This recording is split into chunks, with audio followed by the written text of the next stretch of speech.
Okay, I'd like to open this meeting of the Riverhead Industrial Development Agency on February 5th, 2023 at 5:07 p.m. We do have a quorum present, and our chair is joining us by Zoom. As well as our council.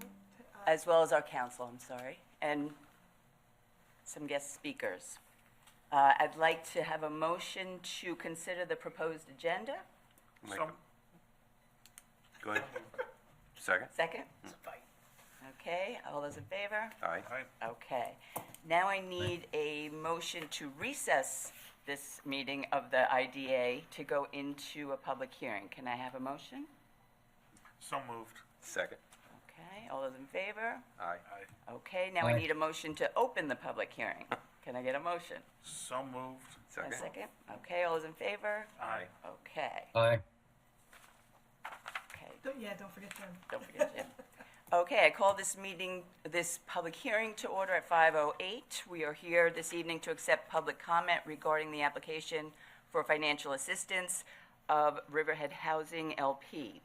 I have on file an affidavit certifying the publication of the following notice of public hearing in the January 25th, 2024 issue of the News Review as the official newspaper of the Riverhead Industrial Development Agency, as so designated by the Board of Directors at its meeting of December 5th, 2022. I make the notice of public hearing and the resolution calling said hearing a part of the record of this proceeding of 203 Riverhead LLC.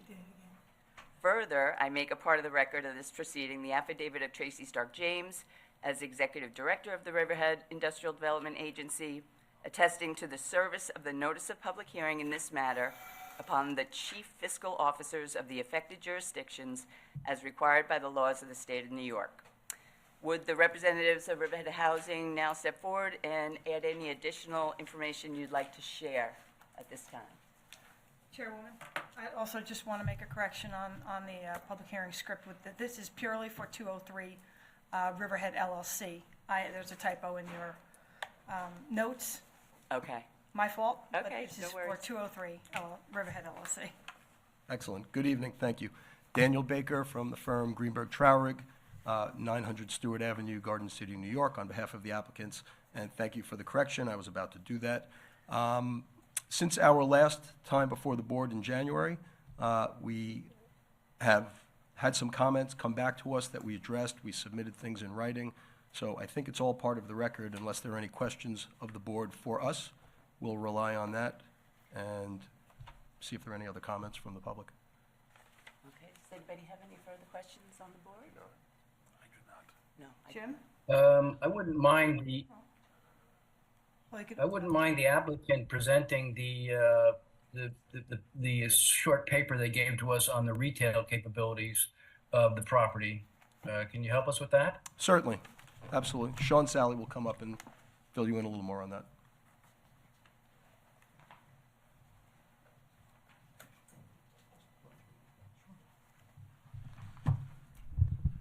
Good evening, Board. Sean Sally, Director of Planning and Development with Heatherwood.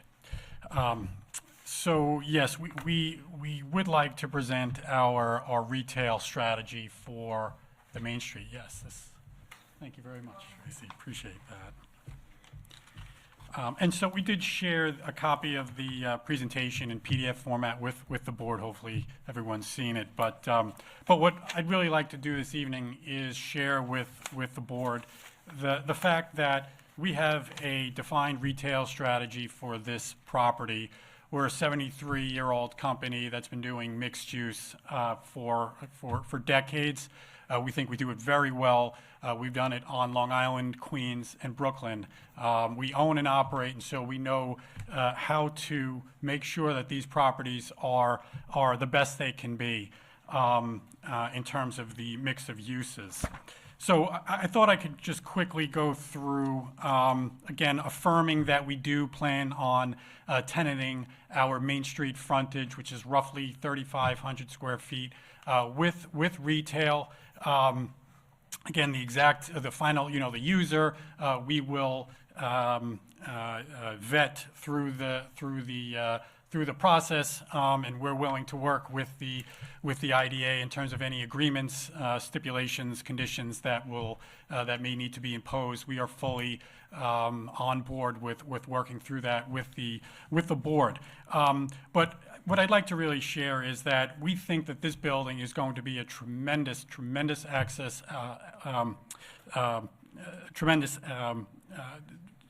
thank you, to the downtown. And we think it really might be the most beautiful building and the most beautiful retail frontage that's coming to the downtown, or at least rival some of the greats in downtown. We think that the articulation in the building, the architectural treatments, the street frontage itself is really going to provide an amazing experience for not only the residents of our project, but also the residents of Riverhead and beyond, all of the folks that travel down Main Street on a daily basis or come in the summer, fall, et cetera, will really get to experience this activation that we plan on providing for the town. Just a little bit about what our experience, our aptitude. We have mixed-use properties in Brooklyn and in Queens, greater number of units of residential units than what is proposed in Riverhead, denser communities. But we have a firm retail, food and beverage, other types of commercial businesses on the ground floor that really complement the residential use and really fit into the neighborhood quite well. We're in the Williamsburg area, and then in Queens and Long Island City, sort of smack in the middle of all the action adjacent to the Queensboro Bridge. Closer to home on Long Island, in the town of Huntington, downtown Huntington, Girard Street. If any of you have been through the downtown, we have a multi-level structure with multiple retail tenants on the ground floor and then residential units above. That project has been up and running for decades now. So again, we really know how to find that right tenant and how to make sure that it's a success both for us as the property owner, but also the municipality. So again, I really think that what we're going to bring to Riverhead is special. And the chairman at the last meeting asked the question, how do we see, or what do we see as the most advantageous or business for a downtown Riverhead? And what I really wanted to clarify and really emphasize is that it's got to be something that distinguishes itself from County Route 58 and other places on Long Island, right? You have big box, you have strip centers along the other commercial corridors in Riverhead and eastern Long Island. It's got to be something that is distinguishable, experiential, and really fits in and complements what the existing offerings are in the downtown. So a coffee shop, a small restaurant, or a pub, or something of that nature, something where people can come in, spend a few bucks, relax, and really identify with downtown Riverhead. We think that's what the town and the IDA are really after as well, creating that distinguishing factor for this downtown. We're fully on board with that vision. We think our goals are complementary, are compatible, and are amplifying. So again, with the assistance of the IDA, we look to bring Main Street activation, retail, right onto that Main Street, that first floor frontage. And again, we're hoping it's going to be the most beautiful facade and treatment that you've seen in downtown Riverhead yet. So that's really what I wanted to share with the board. And if you have any questions, happy to answer. Questions, Jim? No, not on that. Okay. Is there anybody in the audience who wishes to speak on this project? Please state your name and address for the record. Good evening. Colin Palmer, Northville. I'm also the president of the Riverhead Central School District Board of Education. So on behalf of my colleagues on the Board of Ed, I'd like to thank the Riverhead Industrial Development Agency for giving us the opportunity to make a statement this evening. We want to make it clear that the Riverhead Board of Education is not taking a position on whether this project being discussed this evening should be awarded any tax incentives. That decision, whether it be this project or any project forthcoming before the IDA, we leave to the board. What we would like for you to consider is a change in your policies that determine what tax incentives will be for projects under your consideration. Specifically, we're looking for you to consider exempting the Riverhead Central School District and all other school districts in the town of Riverhead from the tax incentives or abatements that you may award.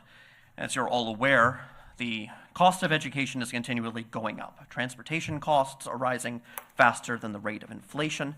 So too are health insurance costs and the amount of money the district must allocate each year to the various retirement systems that have been that we are obligated to fund. In addition, ensuring our district maintains up-to-date technology capabilities, which includes providing each of our students with an internet-capable device, is a cost which we did not have 5 to 10 years ago. And underlying all these costs are the infrastructure costs our district must provide for as our facilities and the infrastructure networks that support these facilities age out. Also presenting an onerous financial challenge to our district is the annual cost of tuition for Riverhead students attending charter schools, which this year is over $11 million. So providing tax abatements on real estate taxes to developments, especially those that generate students, put a significant pressure on our school district budget. It strains our ability to maintain and even consider increases in student opportunities without putting an added burden on our taxpayers to make up those lost revenue dollars. Additionally, we are now facing the impact, negative, of how the governor is proposing to calculate state aid. Not only would our district receive less aid than had been anticipated, it would impact what our tax cap would be in succeeding years, having an additional negative impact on our ability to fund the programs and services offered to our students. Finally, we'd like to remind the IDA board that the Riverhead Central School District serves students from 3 townships: Riverhead, Southampton, and Brookhaven. In fact, of our 6,500 student enrollment, almost 2,200 students live in the towns of Southampton and Brookhaven pretty much equally. Any decision that the Riverhead IDA board makes in awarding tax abatements that reduce the tax revenue that our school district would otherwise receive unfairly impacts the residents of Southampton and Brookhaven who have students in our district and contribute to our tax base. So we thank you again for providing us with the opportunity to speak. As one of the largest employers in the town of Riverhead, we take the economic development of the town seriously. But given the facts that we have outlined for you, we hope that you give serious consideration to fully exempting the Riverhead Central School District from any tax abatements you offer to this project and any future projects that come before your board. At minimum, given the financial challenges that our school district faces, we would hope you would greatly reduce the number of pilot years any development is awarded as it relates to school district taxes, especially those developments that include or are wholly residential housing. Thank you. Could I ask you some questions, Mr. Palmer? Is that Mr. Farley? I believe so. Could I ask you a few questions? Yeah. Can you hear me? Yeah, I can hear you. Okay. Thank you for your comments. One of the things that we were batting around was we're trying to get a handle on a couple of things. One was in terms of the studies that I'm sure you're aware of that developers use in making estimations for how many students, if you would, new school-age children would be residing in the new project. We have typically referred to what we call the Rutgers report and the Stony Brook report. There are 2 reports that, based upon historical development, have tried to attempt a measuring stick, or should we say a projection model to determine how many students might be in a project like this. Right now, we're being told that the models are suggesting, and any of my fellow board members can contradict me if I get this wrong, I thought somewhere between 20 and 26 new students potentially in the building. Is that about right, Tracy? That's correct. Yes. Okay. Does the school board have any issue with that projection? So we don't have any issue with any students coming into our district.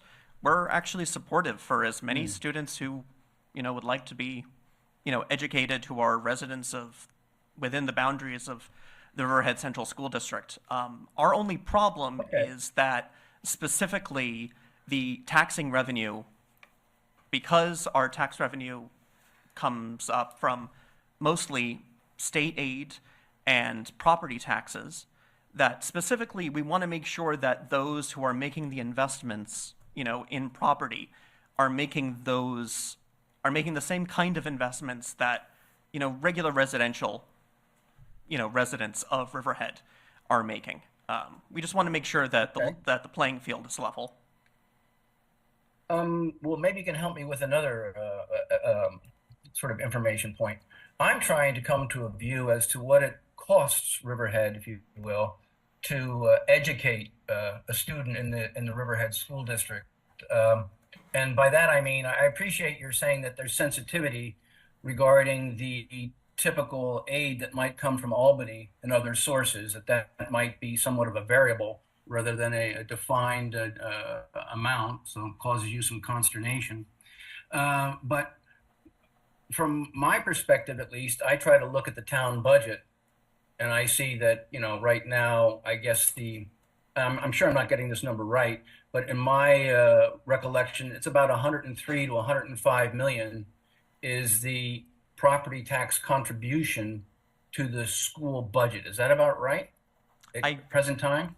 I don't have the exact number, but I think it sounds Okay. about right. The reason I point that out is that then I'm intrigued by just exactly how many students we have in the system, registered, I guess I should say. In a very simplistic way, I would just say if I took that number, whatever that real property contribution was, and divided it by the number of students, I'd have roughly what the citizens of Riverhead contribute annually towards the education of one student. And putting aside, I agree, from K to 12, the costs and everything are very different, but nevertheless, pure law averages, very simple math, just trying to get to what the contribution to the school district is per student. Sense of that?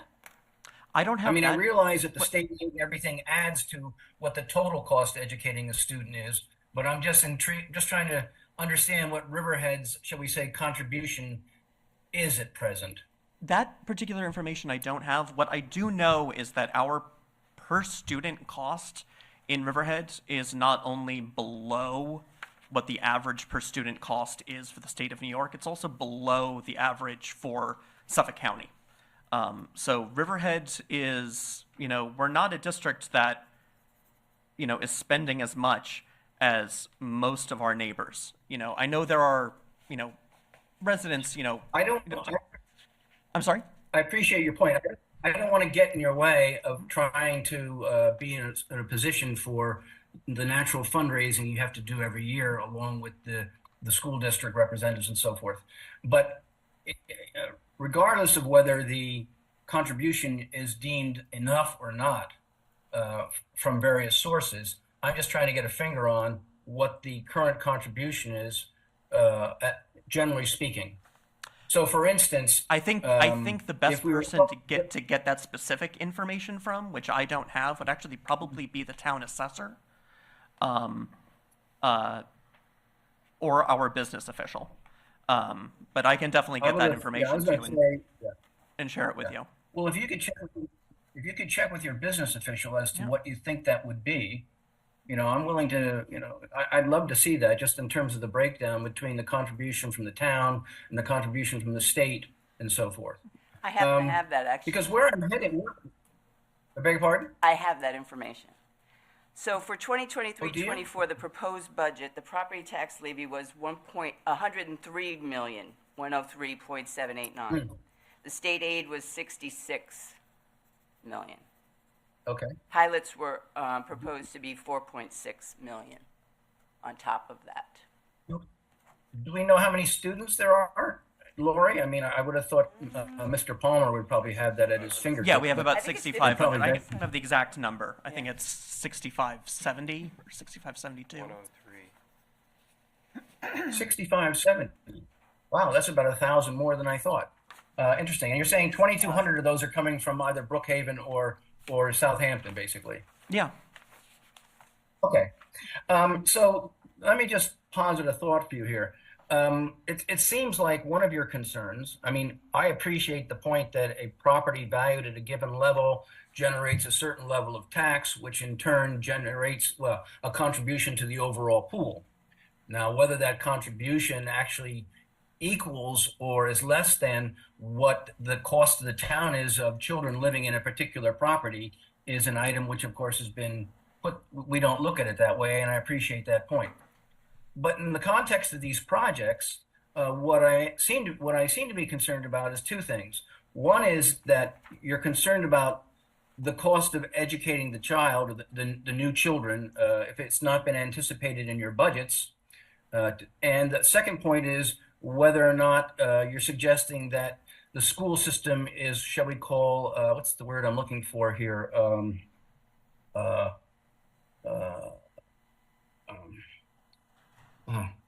I'm having one of those mental blanks. Sorry, I'm getting to be an old man, I guess. But it's a, you're at a threshold where you've got you have no excess capacity. That's the thought I was thinking of. So you would be saying to me, for instance, you're absolutely full up and there's no room for another child.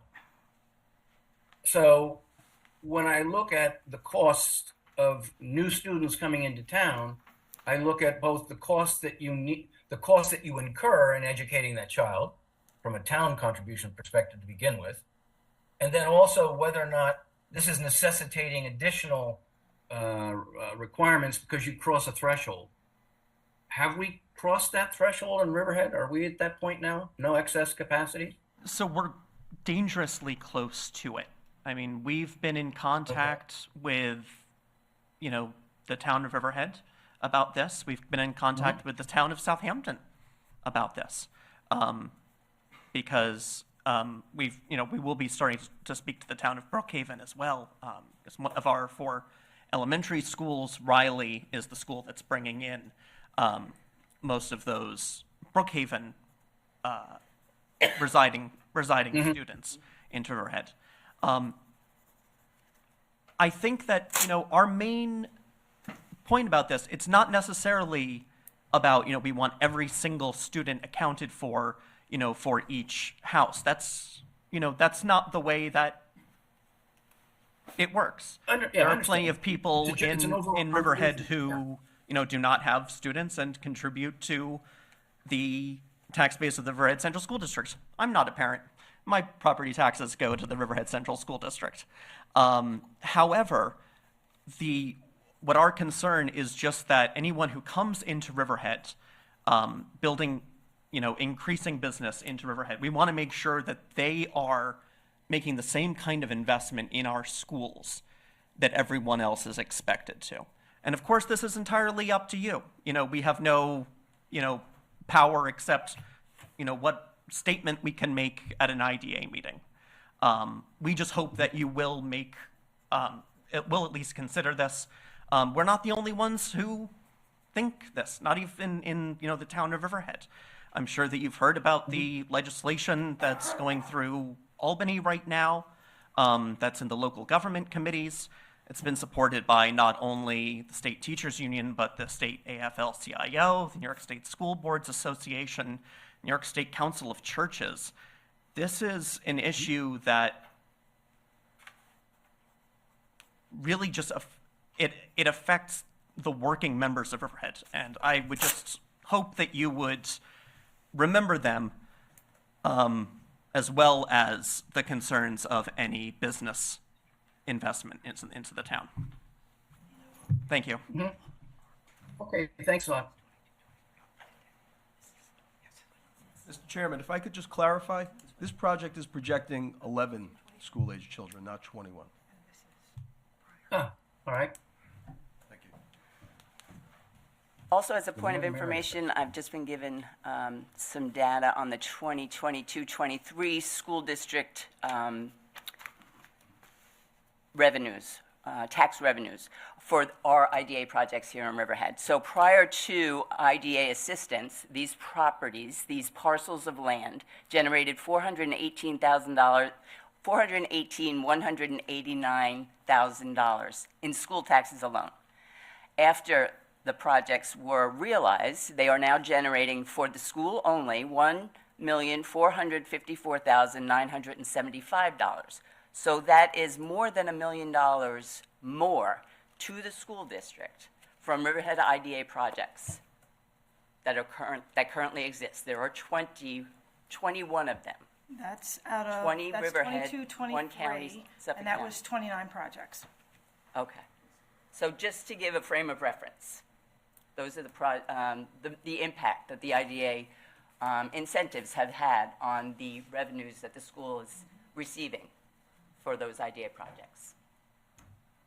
Is there anybody else who'd like to make a comment on this public hearing?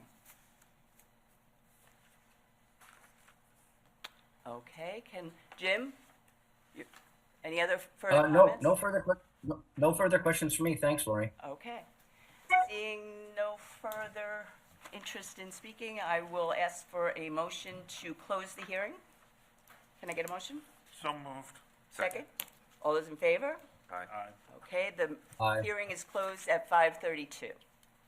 And now I just need a motion to resume the regular meeting. Can I have a motion? So moved. Second? Second. All those in favor? Aye. Okay, we're now back Aye. in the regular meeting. We have consideration of organizational resolutions on the table here. We have our executive board member designations, our committee designations, the endorsement of our depositories for banking operations, the engagement of counsel for our legal advice, and the engagement of our chief financial officer. I'd like to have a motion to consider all those as a package. So moved. Second? I'll second. Okay, any discussion? All those in favor? Nope. Aye. Okay, Aye. it's approved. Can I have a motion for consideration of the minutes of the December 18th meeting? So moved. Second? Second. All those in favor? Aye. Aye. Okay. Aye. We show no correspondence. Is that still true, Tracy? None, Madam Chairwoman. Okay, can we go to the treasurer's report?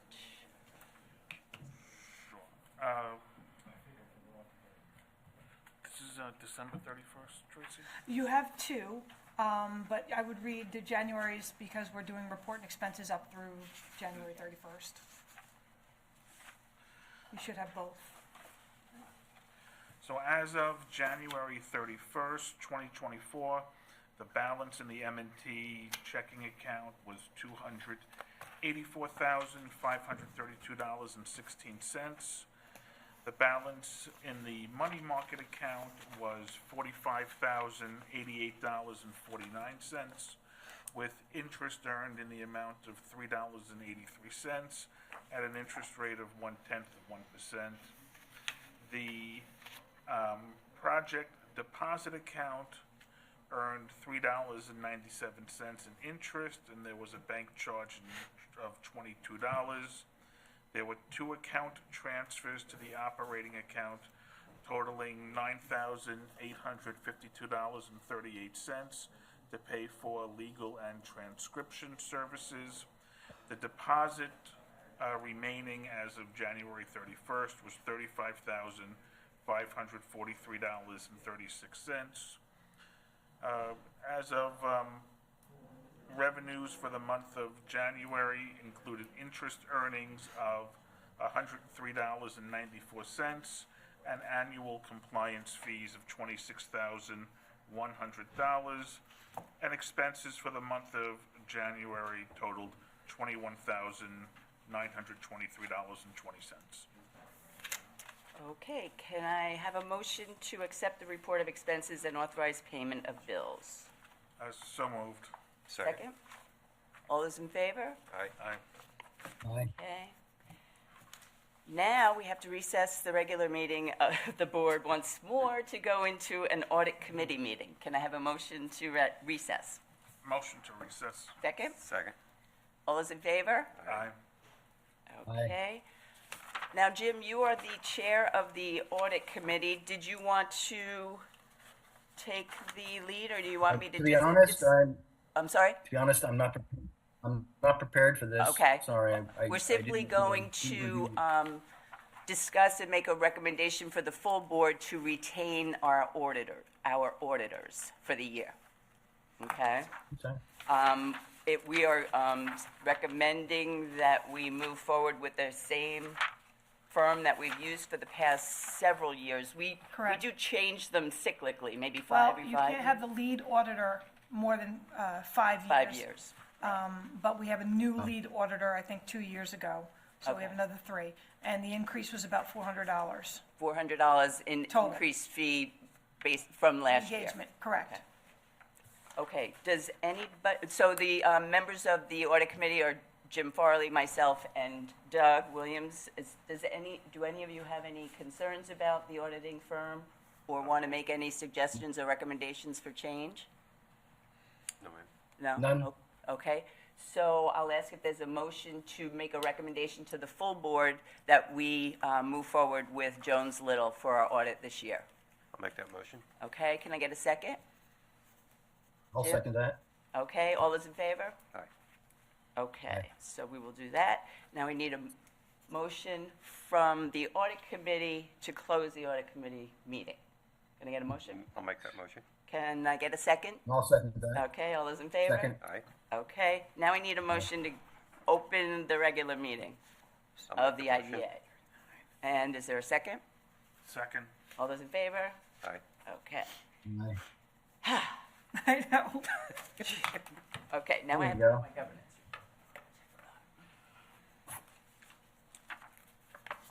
Second on that was Jim. Did Jim second that reopening, or you? Lisa? No. Okay. Okay, now the next item on the agenda is the governance report.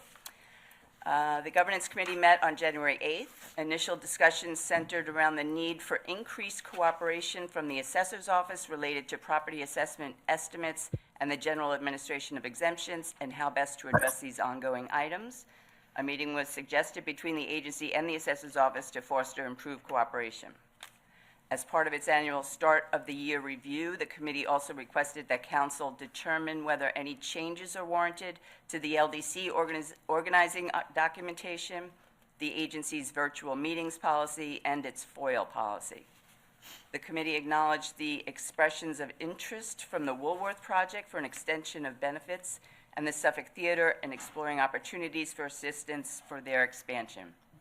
Consideration of these proposals will occur once and if the principals submit an IDA application.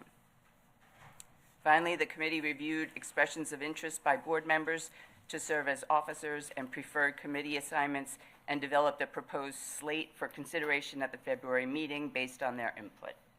And that's the governance committee. There is no finance committee report tonight. So we come to our final item of business, which is the consideration of the tenant for the Georgia Green Ventures project, which is Riverview Lofts. We'll be right back. Okay. Perfect time. Actually, there's no old business either, There is no old business, okay? right? And I'll just explain while we're waiting for him, and when he comes back, if, Marty, right? If you could just send him to the podium, give us a brief overview of their plan. Sure. So this, just for the public, this is the property that was Peconic- held by Peconic County Brewing. Correct, and it's been vacated. It is, the overall building is a IDA project, and we're hoping that this tenant will occupy the space and complete all the commercial space then downstairs, right? Correct. So, here he comes. What do you mean, all of the commercial spaces? all- Are they taking more than Peconic County Brewing No, had? whatever's, No? Okay. just the remaining one. Okay. The rest of it's completed. Okay, very good.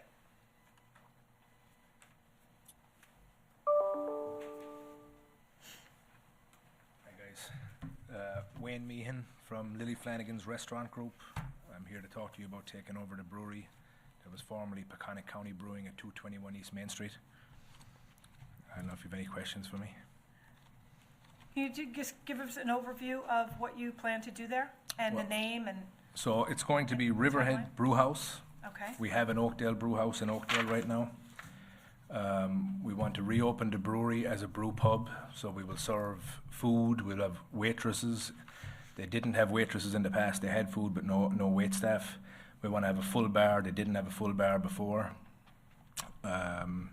We would like to expand the patio in the future. I have some pictures here for you guys I can give you, so that we can be open all year round, for families at the aquarium, etc., etc. So in the winter time, I know before it used to die off a lot, business.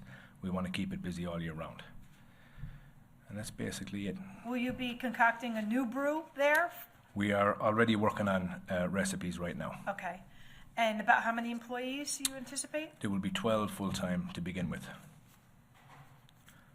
And so, also what I thought was interesting, you'll be making beer for your other facilities. We will be making, currently have 6 bar restaurants. We will be providing all of those with our own beer from now on, I hope. Yeah. Being manufactured in the Being facility. manufactured in Riverhead, yep. So where is your beer currently manufactured? Well, we currently buy all our beer out. Oh, okay. We have 2 places that are craft beer, mainly restaurants, so we buy from all the small breweries. We actually used to buy from this brewery over here a long time ago, so when the opportunity came up, we were delighted. So we've been interviewing brewmasters from other breweries, and we actually interviewed the guy that used to work there, and as soon as we get one, we'll be making our own beer. And what is your anticipated timeline to open? I'm hoping to be open in May. Yeah. Do you have, you envision it as a place where families could come, or do you envision it more as a adult brewery and restaurant? A little bit of both, but with the aquarium down the block and the river walk, my vision is for kids and families. I brought my kids there previously too. I have small kids. I'm hoping it's full of families and that we're not a late night place. We're closed by 10 o'clock. Basically families, people going out east to the farms, the wineries, the aquarium. I mean, it's tailor-made for that. So what are the steps that need to happen prior to your taking over the space? We have applied for a liquor license. Okay. That could take 5 to 6 weeks. We have to do some renovations. We got to upgrade the bathroom. Kitchen equipment has to be changed out. We need some equipment for the brewery.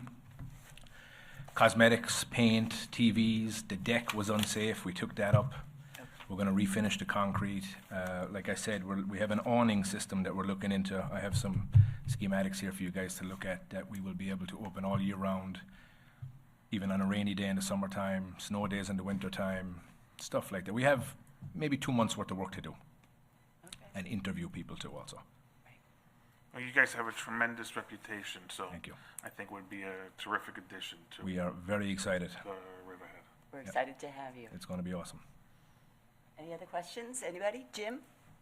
Did you have any questions? Nope. Connie, did you want to I'm good. add anything? Yes, thanks, Lori, and good evening, everyone. For disclosure, I just want to let you know that I am also a consultant for the landlord, Georgica Green Ventures, but I'm speaking today as president of the Chamber of Commerce, and we are extremely excited to welcome Wayne and his group into Riverhead. In my few meetings with them, they are so community oriented, and we look forward to partnering with them into bringing some real fun things into Riverhead. He's been a pleasure so far to work with, and we're very, very pleased as a chamber on all the retail space that is being occupied now by Riverview Lofts. So, it's all about bringing in good business and bringing people to downtown.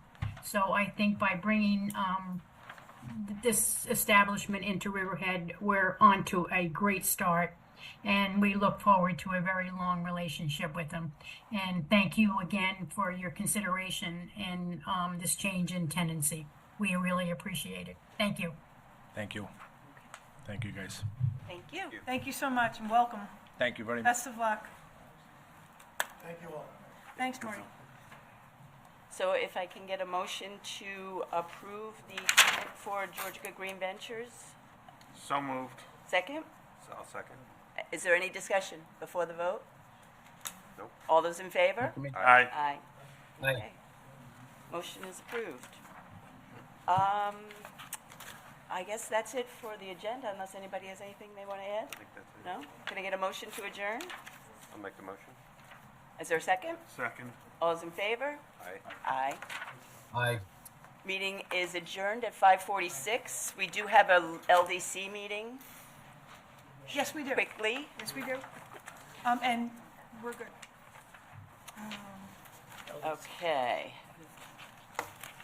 I'd like to call the meeting of the the annual organizational meeting of the Economic Job Development Corporation to order on February 5th at 5:46 PM. We do have a quorum, and we have our chair with us by Zoom.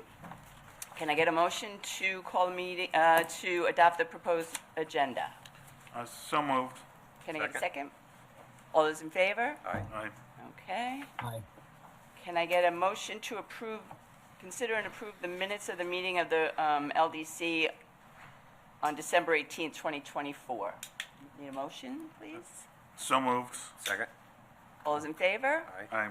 Okay, motion Aye. approved.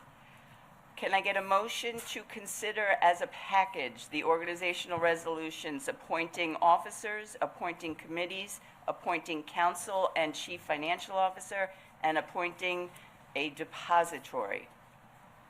So moved. Second. Second. Any discussion? No. All those in favor? No. Aye. Aye. Aye. Motion Aye. carries. Can I get the treasurer's report, please? Just a moment, I just want to say, Oh. we'll have the treasurer's report, and then a second resolution for the transfer of funds, just so you know, there's two resolutions there. Okay.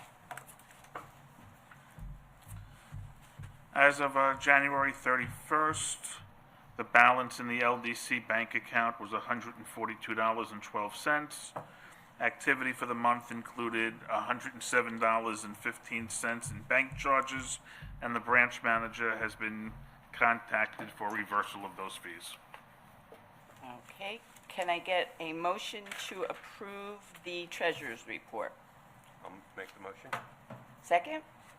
Second. Any discussion? All those in favor? Aye. Aye. Aye. Okay, can I get a motion to ratify the year-end transfer of funds from the LDC to the IDA? So moved. Second. Okay, any discussion? All those in favor? Aye. Aye. Motion carries. Okay, can I get a motion to recess the meeting of the LDC? So moved. Second. Okay, all those in favor? Aye. Aye. Okay, this is for a committee, audit committee meeting to consider a recommendation to the full board to hire the auditor for the year. And again, it's the same auditor that does the IDA, and we piggyback on that. Make the motion. Make a motion to retain Little Jones. Make a recommendation. Make a Jones and Little. recommendation for Little Jones. Okay, Doug made the motion. Can I get a second? It's either Second. Jim, Oh, right. or you, Jim? or Well, I made the motion. Doug Second. made Yeah. the motion, so it's Lori or Jim. Jim, you want to second that I second. as a committee member? Sure. Okay, all those in favor? Aye. Aye. Can I get a motion to go out of committee? End the committee meeting? Right. I'll make the motion. Okay, can I get a second? Second. Okay, all those in favor? Aye. Aye. Aye. Okay, can I get a motion to get back into the LDC meeting? Make the motion. Can I get a second? Second. All those in Second. favor? Aye. Okay. Aye. Now, can I get a motion to pass Resolution 0724 designating the auditor for the LDC? So moved. Can I get a second? All those in favor? Aye. Okay, the motion passes. There's no governance report, there's no finance report. We do have old business, an update on Riverhead Charter School and Riverhead Housing LP. Correct. Terrence, you may take the floor. Sure. So Riverhead Housing, that's an easy one. That closed in December. So that's great news. Very successful closing. The charter school is still in progress at this point. We're really waiting on the school to provide the due diligence deliverables that we requested so we can do our tax due diligence. There's really not much we can do until we have all that. And so we've been in contact with them, and they say they're working on it. So that's about where we're at right now. No closing date targeted right now. We can't really do that until we have our tax due diligence done. So that's about all there is to report on that. Okay. Does anybody have any questions?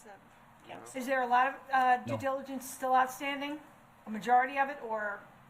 Yeah, all of it. Oh. So, yeah. Okay. And they did say they were looking to close sometime in the first quarter, right? That was what they were. Yeah, that's still doable. You know, if they hustle at this point, you know, I think soonest we could close if they really got their stuff together would be like end of March. So it's possible. We'll see. Okay. Okay, thank you. No new business. So unless there's anything else, Tracy, okay. Can I get a motion to adjourn, please? So moved. Second? All those in favor? Aye. Okay. Aye. The meeting is adjourned at 5:52. Thank you very much, everybody.